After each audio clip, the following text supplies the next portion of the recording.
چیز غذای هتل خیلی بد بود، قبلش شیرین من بود. یه چیزی بگم، بلازویچ عاشق علی کریم اصلا بود. عاشق چیه؟ به خدا من اینجوری بهتون میگم، فکر کنم مجسمه علی رو تو خونش داره. خب بعد چی شد؟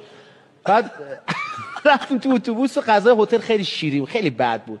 پژمان اومد دوباره خودش لوس کرد و پژمان جمشیدی اومد گفت که آقا غذای هتل یهو شروع کرد به کرواسی فوش دادن. یهو علی هم حالا ببخشید علی آقا اینجوریه که آقا بریم مکدونالد. به قرآن مجید یهو باری کلا این بچه حرفه‌ایه.